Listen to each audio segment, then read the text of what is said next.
20 জানুয়ারি আরজিকর কেসের main accused Sanjay রায়কে life ইমপ্রিজনমেন্টের সাজা শোনালো শিয়ালদা কোর্ট। শিয়ালদা কোর্টের এই ডিক্লারেশনের পরেই মানুষ সোশ্যাল মিডিয়াতে দুই ভাগে ভাগ হয়ে গেছে। বেশিরভাগ মানুষই কোর্টের এই ভার্ডিক্টটাকে ক্রিটিসাইজ করছে, কেননা তাদের মত অনুসারে এরকম হিনিয়াস এরকম ক্রুয়েল কেসের ক্ষেত্রে ফাইনাল জাজমেন্ট হলো ডেথ সেন্টেন্স। কেননা এরকম হিনিয়াস কেসে যদি ডেথ সেন্টেন্স না দেওয়া হয় তাহলে সোসাইটিতে এই ধরনের ক্রিমিনাল আরও যারা আছে তাদেরকে অ্যাকচুয়ালি সাহস যোগানো হবে এরকম ক্রাইম আরও করার ক্ষেত্রে।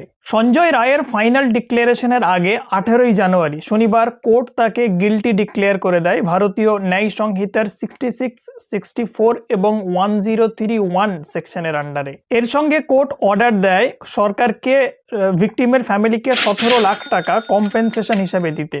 সঞ্জয় রায়ের জাজমেন্ট অ্যাডিশনাল ডিস্ট্রিক্ট এবং সিজন জাজ অনির্বাণ দাস পাস করেন। এর মধ্যে সিবিআই লয়ার পার্থসারথী দত্ত সঞ্জয় রায়ের ক্যাপিটাল পানিশমেন্টের জন্য অ্যাপিল করে। অপরদিকে সঞ্জয়ের যে লয়ার ছিল সে ক্যাপিটাল পানিশমেন্ট ছাড়া অন্য কোনো পানিশমেন্টের জন্য অ্যাপিল করে। অবশেষে জাজ বলেন এই ক্রাইমের জন্য মিনিমাম পানিশমেন্ট হলো লাইফ ইমপ্রিজনমেন্ট এবং ম্যাক্সিমাম পানিশমেন্ট হলো ডেথ সেন্টেন্স। ফাইনালি তিনি 36 মিনিট হিয়ারিং এর পর লাইফ ইমপ্রিজনমেন্টের সাজা ডিক্লেয়ার করেন। এখানে লাইফ ইমপ্রিজনমেন্ট মানে 14 বছরের যে লাইফ ইমপ্রিজনমেন্ট হয় সেটা নয়, এখানে লাইফ ইমপ্রিজনমেন্ট মানে সঞ্জয়ের মৃত্যু পর্যন্ত।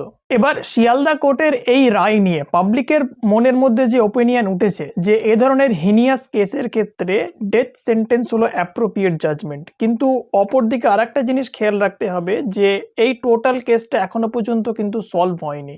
এই কেসের সঙ্গে জড়িত আরও দুজন অ্যাসোসিয়েটসের উপর ইনভেস্টিগেশন এখনও চলছে। একজন হলো আরজিকর মেডিকেল কলেজের former principal doctor Sandip Ghosh, আর অপরজন হলো টালা পুলিশ স্টেশনের অফিসার ইনচার্জ অভিজিৎ মণ্ডল। এদের দুজনকেই সিবিআই অ্যারেস্ট করেছে ঘটনার সঙ্গে জড়িত এভিডেন্সকে টেম্পার করার জন্য। তবে সিবিআই এখনো পর্যন্ত তাদের এগেনস্টে চার্জশিট ফাইল করেনি। এবার শিয়ালদা কোর্টের রায়টাকে দুইভাবে দেখা যেতে পারে। একদিকে শিয়ালদা কোর্ট একটা ডিস্ট্রিক্ট কোর্ট প্রাথমিকভাবে একটি ভার্ডিক্ট দিয়েছে যাতে সিচুয়েশন ফার্দার এসকেলেট না হয়। এটা প্রাথমিকভাবে দেওয়া একটা রায় যাতে রাজনৈতিক অপোজিশন এবং সমাজের মধ্যে মানুষের মধ্যে যে আইন আদালত নিয়ে চিন্তা সেটাকে কাউন্টার করা যায়। তো হতে পারে শিয়ালদা হাইকোর্ট চায় যে যদি ডেথ সেন্টেন্স দিতেই হয় তাহলে সেটা কলকাতা হাইকোর্ট দেবে। এবার এটাকে বোঝার জন্য আমাদের দেশের কোর্ট হায়ারার্কিটা একটু বুঝতে হবে। কোর্ট হায়ারার্কিতে সব থেকে নিচে থাকে লোয়ার কোর্ট সেকশন। এই কোর্ট মূলত সিভিল কেসের সঙ্গে ডিল করে, ক্রিমিনাল কেসের সঙ্গে ডিল করে না। এই কোর্টকে তিনটে আলাদা আলাদা ভাগে ভাগ করা হয়েছে। একটা হলো কোর্ট অফ স্মল কজেস, আর একটা মুন্সিফ কোর্ট, আর লোক আদালত। এই তিনটি কোর্টের মধ্যে দুটি কোর্টে কেসের সিগনিফিকেন্স অনুযায়ী কেস ডিস্ট্রিবিউট করা হয়। শুধুমাত্র লোক আদালত আউট অফ কোর্ট সেটেলমেন্ট করে। এরপর ডিস্ট্রিক্ট লেভেলে থাকে সাবঅর্ডিনেট কোর্ট। এই কোর্টকে ডিস্ট্রিক্ট কোর্ট বলা হয় তখন যখন এটি সিভিল কেসের সঙ্গে ডিল করে, তখন জাজকে ডিস্ট্রিক্ট জাজ বলা হয়। আবার যখন এই কোর্ট ক্রিমিনাল কেসের সঙ্গে ডিল করে তখন একে সেশনস কোর্ট বলে, জাজকে সেশনস জাজ বলা হয়। ডিস্ট্রিক্ট আর সেশন ছাড়াও এই সাবঅর্ডিনেট কোর্টের আর একটা অংশ আছে যেটাকে রেভিনিউ কোর্ট বলে। এই কোর্ট মূলত ল্যান্ড এগ্রিকালচার রিলেটেড ম্যাটারের সঙ্গে ডিল করে। এই দুটো মানে লোয়ার কোর্ট আর সাবঅর্ডিনেট কোর্টকে লোয়ার লেভেলের কোর্ট কনসিডার করা হয়। এরপর থাকে স্টেট হাইয়েস্ট হাইকোর্ট। প্রত্যেকটা হাইকোর্টে একটি করে চিফ জাস্টিস থাকে। এবার হাইকোর্টের উপরে থাকে সুপ্রিম কোর্ট, যেটা দেশের হাইয়েস্ট জুডিশিয়াল অথরিটি। এবার সাবঅর্ডিনেট কোর্ট মানে সেশন কোর্ট মানে ডিস্ট্রিক্ট লেভেলের কোর্ট যদি ডেথ সেন্টেন্স পাস করে তাহলে সেকশন 366 এর অ্যাকর্ডিং ডেথ সেন্টেন্সের টোটাল প্রসিডিংস হাইকোর্টের কাছে সেশন কোর্টকে সাবমিট করতে হবে ডেথ সেন্টেন্স এক্সিকিউট করার আগে। মানে সেশন কোর্ট যদি ডেথ সেন্টেন্স পাস করে দেয় এবং হাইকোর্ট যদি অ্যাপ্রুভ না করে তাহলে ডেথ সেন্টেন্সকে এক্সিকিউট করা যাবে না।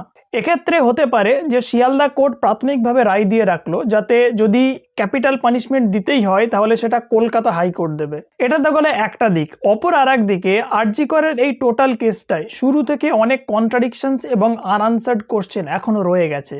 প্রথম, পিজিটি ডাক্তারের ফ্যামিলির লোকেদের ঘটনার পর প্রায় 3 ঘন্টা তাদেরকে বডি দেখতে দেওয়া হয়নি। তার ফ্যামিলির লোকজন রিকোয়েস্ট করে যে তারা ইনভেস্টিগেশনে কোনো প্রকার ইন্টারফেয়ার করবে না, তা সত্ত্বেও তাদেরকে বডির কাছে যেতে দেওয়া হয়নি। তো কি কারণ ছিল যে 3 ঘন্টা ফ্যামিলির লোকেদের তার বডির কাছে যেতে দেওয়া হলো না? পাবলিকের কাছ থেকে একটা কমন স্পেকুলেশন উঠে আসছে যে ওই সময় আসলে প্রমাণ লোপাট করা হচ্ছিল, যার জন্য ফ্যামিলির লোকেদের বডির কাছে যেতে দেওয়া হয়নি। দ্বিতীয়ত, টালা পুলিশ স্টেশনের অফিসার ইনচার্জ অভিজিৎ মণ্ডল এফআইআর ফাইল করতে প্রায় 14 ঘন্টা ডিলে করে।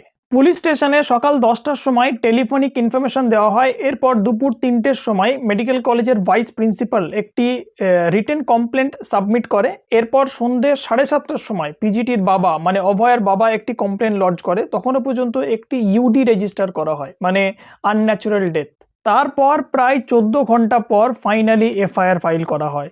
এই এফআইআর ফাইলিংয়ে ডেলিবারেটলি এরকম ডিলে করার কারণ কি? অভিজিৎ মণ্ডল কার ইশারাতে আসলে এরকম ডিলে করে এফআইআর ফাইল করলো? তৃতীয়ত, আরজি কর মেডিকেল কলেজ হসপিটালে ঘটনা ঘটার পর তখনকার প্রিন্সিপাল সন্দীপ ঘোষ রিজাইন দিয়ে দেয় 12ই আগস্ট তার মোরাল রেসপন্সিবিলিটি হিসাবে। পরে হেলথ ডিপার্টমেন্ট তাকে কলকাতা ন্যাশনাল মেডিকেল কলেজের প্রিন্সিপাল পদে বহাল করে দেয়। যদিও ছাত্রদের প্রোটেস্টের মুখে পড়ে হেলথ ডিপার্টমেন্ট মানে বাংলার সরকার এই ট্রান্সফারকে রিভোক করে দেয়। কিন্তু তাকে সেই মুহূর্তে তার রিজাইন করার পর কেন অন্য মেডিকেল কলেজে অ্যাপয়েন্ট করা হলো? এর পেছনে হেলথ ডিপার্টমেন্টের আসল রহস্যটা কি? চতুর্থত, 14ই আগস্ট মধ্যরাত পার করে 15ই আগস্টের রাত্রিরে যখন গোটা কলকাতাবাসী reclaim the night protest march করছিল, তখন 30-40 জনের একটা মব ফোর্সফুলি আরজি কর মেডিকেল কলেজ হসপিটালে ঢুকে তাণ্ডব চালাতে শুরু করে। হসপিটালের এমার্জেন্সি বিল্ডিং ভেঙে দেয়। ডাক্তারেরা যেখান থেকে প্রোটেস্ট চালাচ্ছিল সেই প্রোটেস্ট ভেনটাকেও তারা লণ্ডভণ্ড করে দেয়। তারা আসলে কারা ছিল এবং তার থেকেও বড় প্রশ্ন, তাদেরকে কে পাঠিয়েছিল এবং হাসপাতালে এরকম ভাঙচুর করার মূল উদ্দেশ্যটাই বা কী ছিল? তো এরকম কিছু রহস্য এবং আনআনসার্ড প্রশ্ন এখনো পর্যন্ত রয়ে গেছে। সুতরাং এখনো পর্যন্ত এই টোটাল কেসের সবথেকে ক্রুশিয়াল পার্ট যেটা ছিল সেটার আংশিক সমাধান হয়েছে। সঞ্জয় রায়কে এখনই যদি ডেথ সেন্টেন্স দেওয়া হয় তাহলে এই ঘটনার অপর অংশটাকে সমাধান করা কষ্টকর হয়ে পড়তে পারে। তাই সঞ্জয় রায়ের এখন জেলে বেঁচে থাকাটা জরুরি, কেননা ঘটনার সাবঅর্ডিনেট পোর্শনটা এখনো পর্যন্ত আন্ডার ইনভেস্টিগেশনে আছে। তো আজকের ভিডিও এখানেই শেষ করছি। এটা ছিল ছোট একটা to the point update Sanjay রায়ের শিয়ালদা কোর্টের দেওয়া ভার্ডিক্ট নিয়ে। নেক্সট কথা বলবো নতুন কোনো ভিডিওতে।